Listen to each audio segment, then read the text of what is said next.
जी और हरिओम दीक्षित। राधे राधे राधे महाराज जी।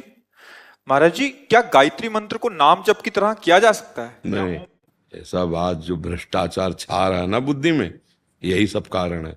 शास्त्रीय मर्यादाओं का उल्लंघन करके मनमानी, तो देख लो क्या है, कौन सी आध्यात्मिक अनुभूति हो रही, इसीलिए नहीं हो रही।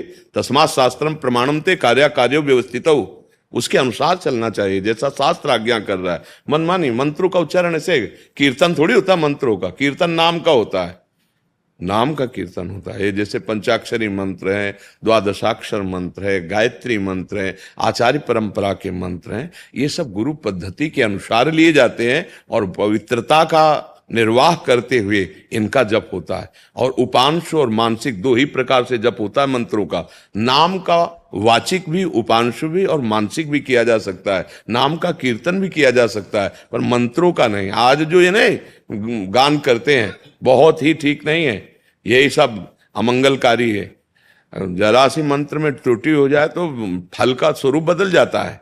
महाराज जी, आजकल एक और है, स्कूलों में भी बच्चों को उच्चारण कराया जाता है गायत्री मंत्र का। अरे जैसे वो बालक है वैसे वो बालक है, अवस्था बढ़ गई तो क्या होता है, अज्ञान का नाश ना हो तो चाहे 80 साल का हो, उसे कोई ज्ञान वृद्ध थोड़ी कहते हैं। और लेकिन 110 वर्ष की अवस्था है और ब्रह्मबोध संपन्न, तो साहब 10-10 हजार 50-50 हजार वर्ष की अवस्था के ऋषि खड़े हो गए। जब भगवान सुखदेव जी पधारे सब खड़े हो गए। क्यों? क्योंकि ज्ञान की ऐसी उत्तम भूमिका, वैराग्य गर्भ से ही तो भूमिका का सम्मान होता है। जो भागवतिक सम्मान है वो भूमिका का होता है, और सर्वत्र जो सम्मान है भगवत भाव का होता है, अन्यथा और सब प्रपंच है।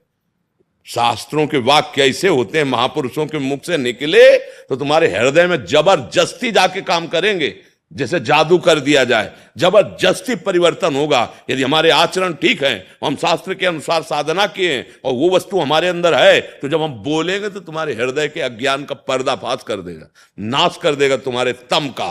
तब ये मार्ग है। अब ये मंत्र ऐसे थोड़ी उच्चारण किए जाते हैं। जब ये गुरु मंत्र मिलते हैं ना, तो पहले पद्धति थी एकांत स्थान में शंख घंटा नाद करते हुए और ऐसे कपड़े का पर्दा करके कि कोई अंदाज भी न लगा पावे और स्वर भी बाहर न सुन पावे, ऐसे दिए जाते हैं। माइक में गुरु मंत्र दिया जा रहा है। कितने भगवत प्राप्त हो गए, कितने। बहुत चतुर माया है, ऊपर चढ़ा के आखिरी बिल्डिंग से फेंकती कि किसी काम के नहीं रह जाओगे। तस्मात् शास्त्रम प्रमाणम ते कार्य कार्यो व्यवस्थित हो, शास्त्र के अनुसार चले, धर्म के अनुसार। इन मंत्रों का गान नहीं होता, गान होता है नाम गायने सदा रुचि, नाम संकीर्तनम यस्य सर्व पाप प्रणाशनम। मंत्र गुह्य, जहां मंत्र होगा वहां गुह्य शब्द लगेगा, गुप्त। जो सच्चा भगवान के मार्ग का पथिक है डरता रहता है, एक शब्द भी अगर गलत हो गया, एक चेष्टा भी गलत हो गई तो हम भगवान के प्रतिकूल आचरण कर बैठे। तो इसलिए हम जो कह रहे हैं उसमें तुम्हें कोई संशय हो तो पुनः प्रश्न कर सकते हो। बात सावधान, कोई भी मंत्र ओठ के बाहर उच्चारण नहीं किया जाता। नाम संकीर्तन खूब करो, तो खूब भजन करो। सबसे प्रार्थना है मांस, मछली, अंडा इनका आहार करने से आसुरी बुद्धि दृढ़ होती है और उसका परिणाम दुर्गति होता है। व्यभिचार करने से, गंदे बातें देखने से, बोलने से, सुनने से, क्रियाएं करने से अशुभ गतियां होती हैं। तुम्हारे जीवन में कभी सुख शांति नहीं आ सकती। इसी बात को समझाने के लिए रोज हम एक बार कहते हैं, कोई नशा मत करो, गंदे आचरण मत करो। गृहस्थ में हो, पानी ग्रहण किया, सीमा में बंद जाओ। ये आज का जो विदेशों का वातावरण आ गया है ना, हमारे यहाँ संक्रामक रोग, जैसे कोरोना आ गया था ना विदेशों से, तो कोरोना के तो निकल गई, क्या कहते हैं उसको जो लगा ले तो वैक्सीन, लेकिन इसकी वैक्सीन नहीं बनी अभी, भली भला। ये जो गंदी बातें फैल रही, बॉयफ्रेंड गर्लफ्रेंड लिविंग रिलेशन, महाराज जी, इसकी वैक्सीन आपकी बानी है। अगर ये बात समझ जाए तो सुधार हो जाए। जब पवित्र भाव से पति पत्नी का समर्पण होता है ना, पूरा जीवन आनंद में जाता है।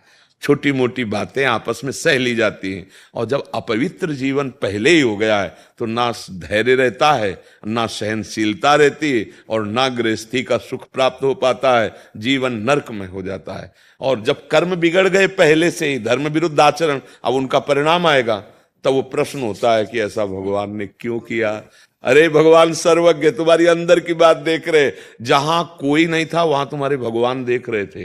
जैसे हमें लगता है ना, अब बंद कमरा है, कोई नहीं देख रहा, कोई नहीं जान रहा, पर भगवान कहा सो कहां जहां प्रभु नहीं, तो हिसाब तो उन्हीं को करना है, और वो वहां थे।